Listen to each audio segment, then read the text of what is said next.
Okay, my full name is Alfonso Edward Santana.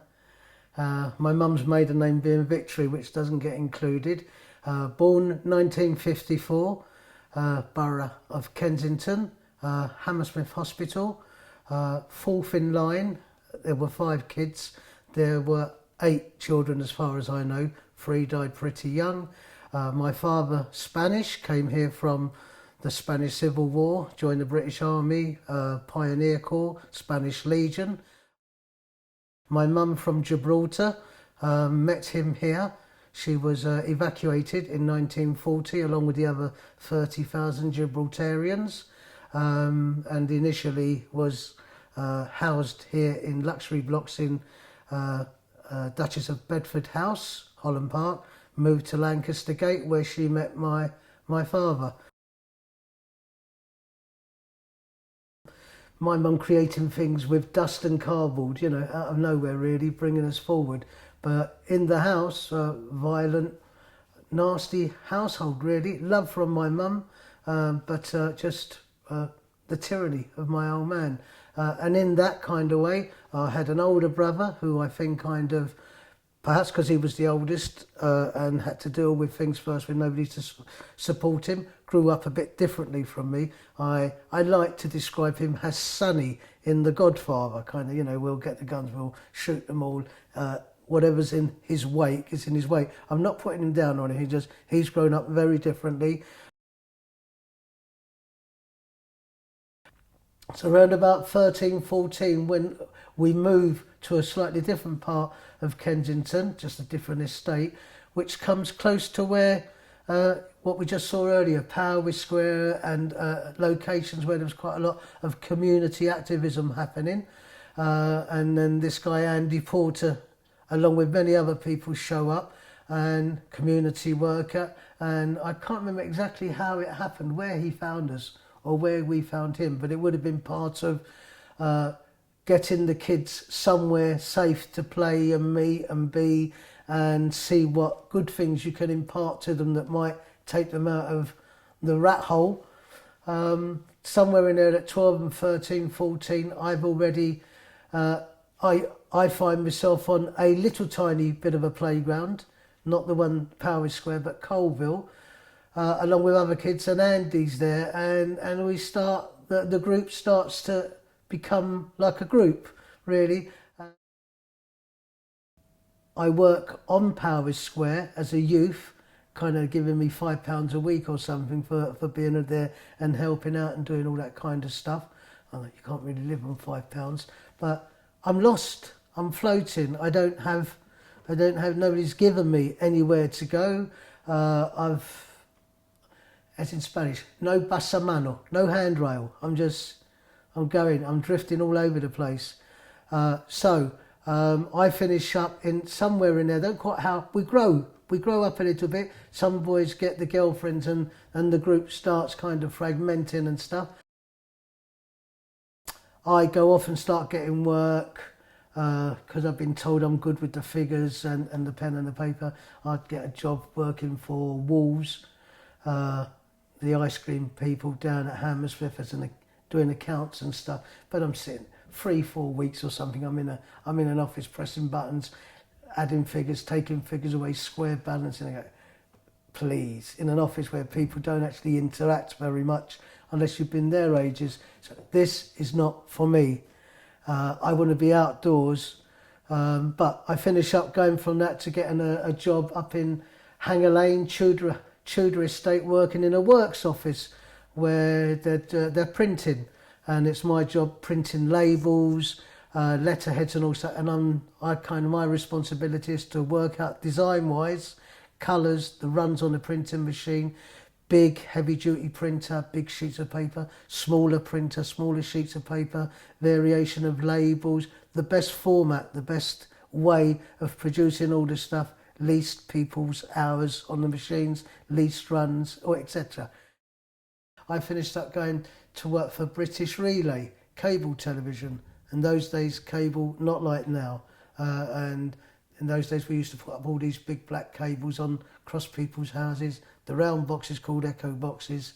The square boxes called double deckers and stuff, and you used to take out little PCBs, little tiny boards, so when people never were disconnected because they've moved or ceased wanting the service or something, it was really easy. Ladders go up and you climb up and you just pull them out and the box stays empty, nobody gets telly in there.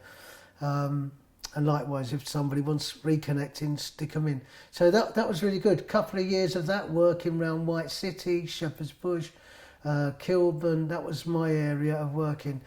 Going off with the guys at lunch breaks to cafes here, there, working with Asher Malik, Brian Lilly, even some of these names. A really neat, funny bunch of guys, all very different, but there you go. I started hanging around with Andy and doing the video, getting him right very, very early on, which was really neat. Electronics, no problem. Nowhere. I guess if I was younger now, I'd take to this like lightning. I understand all that. The inputs, the outputs, this converts that, the transformers to this. Yeah, leads in, audio out. It's really, that's all it's about, really, and not getting flustered and finding it all mystifying when you just take your time like you take that panel down. Oh, look, there's the jack plug receiver there. It's all very clever if you know how to pull these things around. So I got in there, and straight away, I really liked it. It was, I can't really think about it going, whoa, not quite right, but I'm making films, or I'm going to be making films, or I'm doing editing, I'm doing camera work. And a lot of it is not really hard at all. Those machines were a lot less sophisticated in those days, as witnessed by the stuff that we did. In my time, the video was open spools, reel to reel. And you had to kind of go by the counter. And so there's always an element of shift, the tracking going up and down, and a stopwatch. So you had to kind of guess as well as you could where things went. Really hard, because as you start the machine, it go, and then it's got its speed, but there's that which can change everything, really, that starting up and slowing down. I can't remember what the first things were that we did, although I know one of the big things that we edited were the Power Square tape, which was done before the actual stuff was shot before I was there. So about a square that I knew a lot about, and all those people, I came to know them because we were playing around and living around there.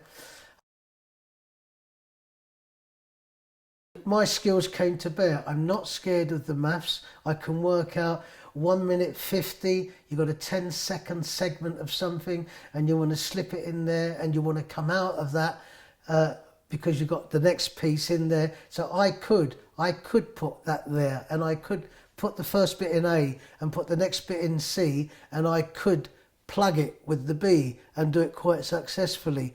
No problem. If I messed up, I had enough kind of confidence and stuff to kind of redo it, no problem, and work and take chances like that. I was very comfortable with the machinery. I was also very comfortable with being on the camera. I soon, because I did stuff, and it wasn't very long before you learn, in our days, don't aim the camera at bright sources of light, because it burns the tube pretty much like a light bulb will on the retina.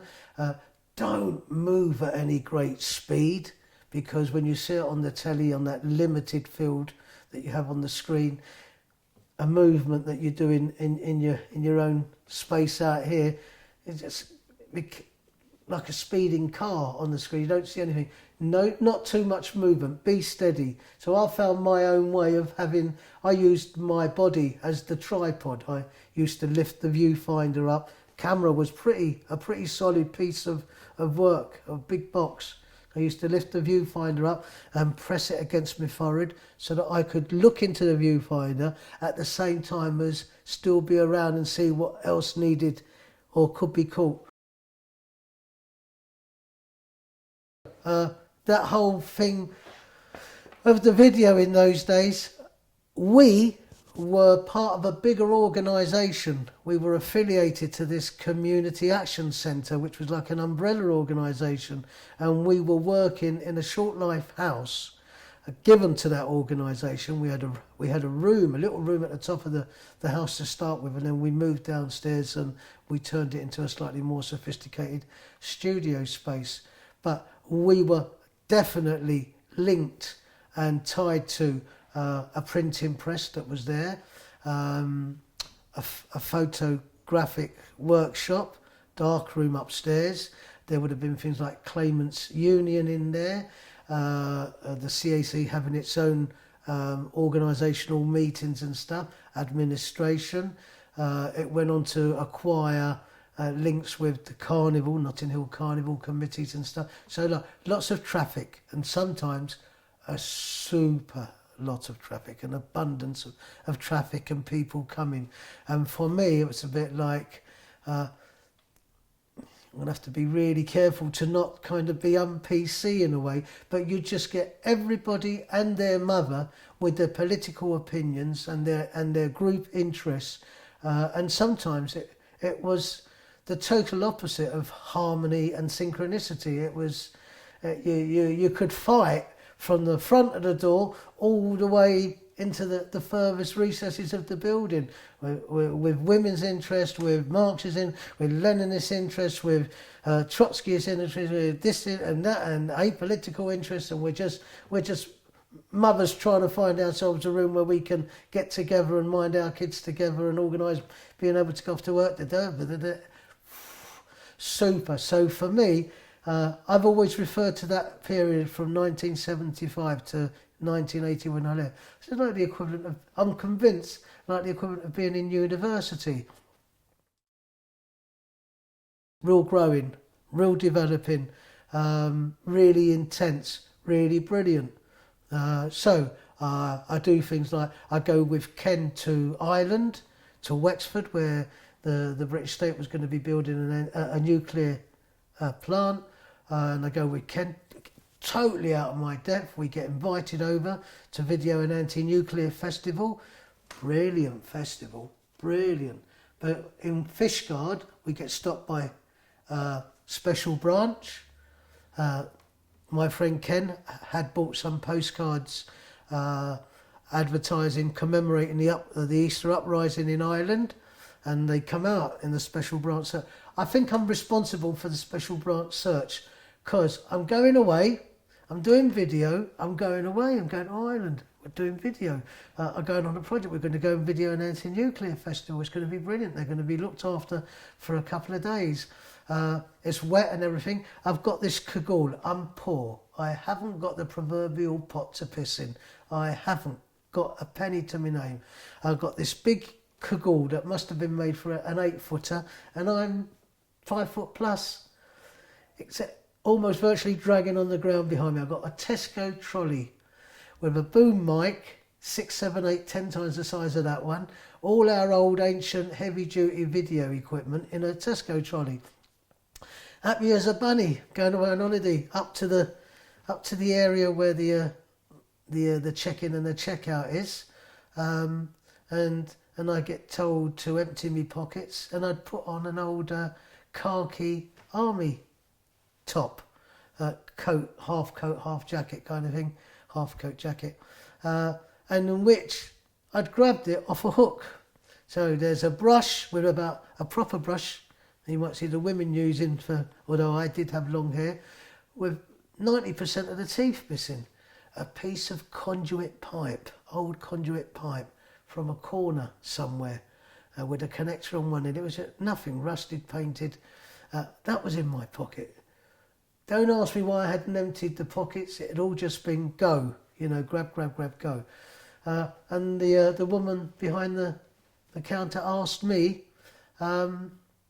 what these were, and I said to her that the that's a mic stand. Anybody can see that's a mic stand. I was just being facetious. I just kind of, I'm happy. I'm being a clown. I'm clowning around.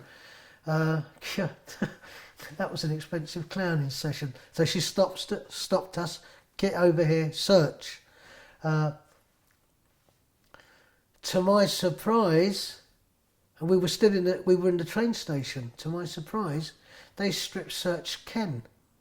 You might want to check this with him because I'm convinced he's standing there and he's got the old genitalia floating around in my face because they kind of got him to strip off almost here.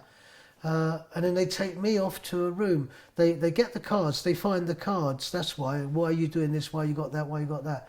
So that caused that. The two women who were with us, and I think one was from a project, a video project in Albany, Deptford. They had a little piece of hash, a small piece of hash, really, and they got them for that. Although they told them they had to come back later on to Wales to appear for that. Me and Ken were driven off in a police car, and I still think about it, just like, wow, pitch black outside in the police car with all the dashboard lit up. Beautiful to see, really. Dark outside, couldn't really see anything except this little tiny bit of ground in front with the headlights rushing by 80, 90 miles an hour in country lanes and stuff. But brilliant. I mean, I was fascinated. The old Bill had taken us away somewhere. No idea. We'd been separated from our equipment and everything, and from the two women. And I'm like a little kid sitting in the back. It was a Asian festival. Asian as in the Association of Southeast Asian Nations. So it would have been all the Malaysia, Indonesia and stuff. Real theatre. Real political stuff, companies poisoning the waters, the thalidomide, the mercury, all of that. Oh, brilliant. So my first real big gig, really, me on my own doing this, setting up the cameras and the sound and all of that, and trying to organise it, one bloody camera, that you could capture this thing on stage, this big moving thing on stage. Chinese acrobats with the swords and the cutting, like the Shaolin and all of that, doing all their dances. Just a whole lot. Fantastic.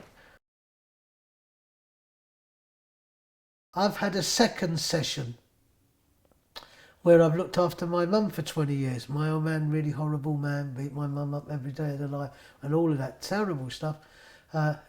He died back in 1979 at the age of 72. And quite happy to say and put it out there, good riddance to rubbish, really, good riddance to bad. In the community, we have an expression in Spanish, faro de la calle, oscuridad de la casa. Beacon in the street, light of the light of the street, light of society. Demon indoors, darkness, and that's what it was like. I get stopped in the street, how's your dad? From people he helped. And I sort of say, good riddance, he's dead. What? Don't be so disrespectful, blah, blah, blah. I kind of have to tell him, indoors, walk through the door, 2 seconds. My mum's on the floor, big eye, big lip, kick, punch, this. Get up, make me a cup of tea or whatever. All that, for almost no reason at all. We got the clouts, but she was the buffer, 99, little woman, no money, no nothing, in rags. So when my old man died, I kind of moved home. And I had 20 years of looking after my mum.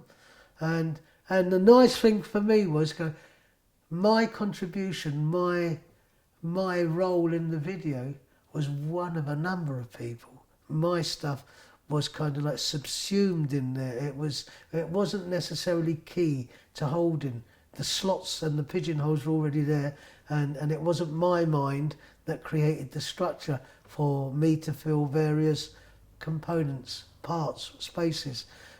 So I guess the brains, if you want, the brains, Andy and Ken and others. It wasn't me, I was just toiling away. But with my mum, I was responsible. I had to organise all the care, interact with the consultants, work out her care plans, go this, work out carers, work out wages, how I organise paying people, how I go out and get the money. And because I'm out getting the money, I have to have somebody looking after her while I'm out getting the money to pay them our survival, all of that. And I have to learn to speak Spanish properly because my mum spoke Spanish. We didn't. I was doing stuff as like an art labourer, going off to these people who got money for doing installations and projects and stuff, who could have me sitting on their the floors in their nice big houses out in Gerrards Cross or Streatham or Croydon or Barnes or something like that, with me working all weekend making geometric shapes, preparing canvases or making wooden kind of structures, so installations and stuff, and having the confidence to kind of go, well, in for a penny, in for a pound. So going out and earning decent money, enough that I could pay decent money for people looking after my mum and keep my mum's home going, and still have a little bit left over for my daughter, and so kind of like, so feeling really accomplished. That very quietly, out of the loop, out right away from everybody that I'd interacted with. And now I'm involved in all these history projects. I do mosaics, I get commissioned. I don't know where that came from. I get commissioned to do a Spanish Civil War mosaic in Portobello, the Kelso Cochrane, the guy who got murdered, and the racist riots. I'm doing a commercial one at the moment, which is, it's never the same.